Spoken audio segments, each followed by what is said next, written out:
Hello everyone, I welcome you all to conquer UPSC prelims dose 2021 की series में ये हमारा फिफ्थ लेक्चर है जहां पे मैं कवर करूंगा इंडिया और वियतनाम के बायलैटरल रिलेशंस को। ये वीडियो लेकर आया हूं मैं, मेरा नाम है मोहम्मद खैरुल मुबीन अहमद। देखिए, वियतनाम इंडिया के लिए इंपॉर्टेंट है for more than 101 reasons. Out of them I will give you few right now. देखिए, इंडिया और वियतनाम की 17th बायलैटरल जॉइंट कमीशन बैठी थी ट्रेड के ऊपर या एजुकेशन, साइंटिफिक, टेक्नोलॉजी कोऑपरेशन को लेकर। वियतनाम इंडिया के लिए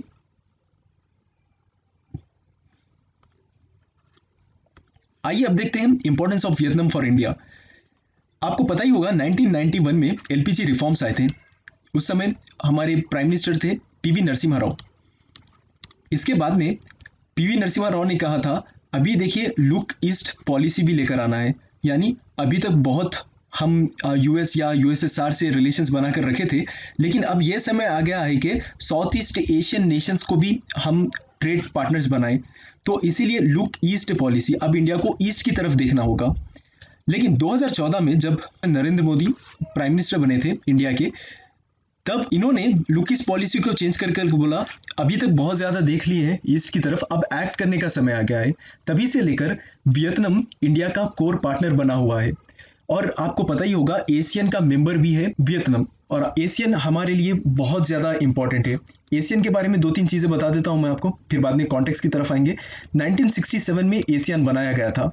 एशियन में साउथ ईस्ट एशियन नेशंस आते हैं जैसा कि Indonesia, Thailand, Vietnam, Singapore, Malaysia और फिलीपींस, कंबोडिया, ब्रुनाई, लाओस, ये 10 कंट्रीज आते हैं। वियतनाम क्रिटिकल पार्टनर है when it comes to look east policy और एक्ट ईस्ट पॉलिसी, और हमारा उद्देश्य ये है कि वियतनाम के साथ जो पुराने टाइज थे, हिस्टोरिकल टाइज, उसको वापस रीस्टैब्लिश करें। Second, to contain China. Vietnam का जोग्राफिकल लोकेशन ही कुछ इंटरेस्टिंग है। वियतनाम के नॉर्थ ईस्ट बॉर्डर्स चाइना को लगते हैं, तो ये एक फ्यूचर स्ट्रैटेजी के लिए काम में आएगा। चाइना जब हेजीमनी क्रिएट करने की कोशिश करेगा तो हम वियतनाम का सहारा ले सकते हैं एज अ बफर स्टेट। जैसा कि भूटान, पता है आपको, भूटान एक बफर स्टेट है in between China and India. Next, economic and defence agreement. India और वियतनाम के बहुत सारे एग्रीमेंट साइन हुए हैं, जिनमें से सिविल न्यूक्लियर एनर्जी के लिए कोऑपरेशन, जैसा कि यूरेनियम एक्सपोर्ट करेंगे या इंपोर्ट करेंगे, या यूरेनियम के दो पर्पसेस हो सकते हैं, या तो peaceful purposes like generation of electricity, second is making nuclear bombs, nuclear weapons. Space में मरीन साइंसेस के लिए और न्यू टेक्नोलॉजीज के लिए वियतनाम इंडिया का इकोनॉमिक और डिफेंस पार्टनर है। देखिए, स्पेस यानी space station and all, space को लेकर जितने भी नए नए डिस्कवरीज हो रहे हैं, वियतनाम इंडिया का पार्टनर है उसमें। और मरीन साइंसेस में जैसा कि कोई मटेरियल को निकालना है, या फिर ऑयल एंड नेचुरल गैसेस, ठीक है। तो इस तरह की चीज़ों में, मरीन साइंसेस में वियतनाम हमारा पार्टनर है। न्यू टेक्नोलॉजीज के लिए भी हम वियतनाम की या वियतनाम हमारी मदद ले सकता है। Third is cooperation at multilateral and regional forums. आपको पता ही होगा यूनाइटेड नेशंस सिक्योरिटी काउंसिल के 15 मेंबर्स होते हैं, जिनमें से 5 परमानेंट होते हैं और 10 नॉन परमानेंट मेंबर्स होते हैं। अब 5 परमानेंट मेंबर्स में से इंडिया की हमेशा बिड यही रहती है कि एक हमें भी ऐड कर लें, इंडिया को ऐड कर लें। तो इंडिया की बिड को यहाँ पे सपोर्ट करता है वियतनाम, क्योंकि इंडिया और वियतनाम 2021 में यूनाइटेड नेशन सिक्योरिटी काउंसिल के मेंबर होंगे, नॉन परमानेंट मेंबर होंगे। इनफैक्ट अभी देखिए यूएस में इलेक्शंस हुए हैं, यूएस के प्रेसिडेंट को चेंज कर दिया गया है, तो शायद ये भी इंडिया की बिड को, जो इंडिया मेंबरशिप चाहता है यूनाइटेड नेशन सिक्योरिटी काउंसिल में बरसों से, शायद वो अब पूरी हो सकती है।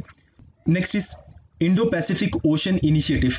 प्राइम मिनिस्टर ने लॉन्च किया था ईस्ट एशिया समिट थाईलैंड में नवंबर 2019 में, और ये ईस्ट एशिया समिट 7 पिलर्स पे सेंटर्ड होगी, जैसा कि मैरीटाइम सिक्योरिटी को लेकर, मैरीटाइम इकोलॉजी को लेकर, security in the sense to counter terrorism, ecology in the sense biodiversity, flora and fauna. Next is maritime resources, जैसा कि अभी मैंने कहा मटेरियल हो गया या ऑयल एंड नेचुरल गैसेस हो गए, capacity building and resource sharing, disasters risk reduction and management, science and technology and academic cooperation, and last is trade connectivity and maritime support। तो ये सब 7 पिलर्स पे ये रिवॉल्व करेगा। क्या रिवॉल्व करेगा? Indo Pacific ocean initiative. जैसा कि मैंने कहा, इंडिया मैं मालदीव्स की रिलेशंस जब बता रहा था मैंने आपसे कहा कि इंडिया की जो इमेज है एल्डर ब्रदर की है इंडियन ओशन रीजन में, इसको बरकरार रखना चाह रहा है India. That is the reason why इस तरह के इनिशिएटिव्स लेकर ही आता है India in order to help these nations surrounded by Indian Ocean rim. अभी के लिए इतना ही। Thank you very much.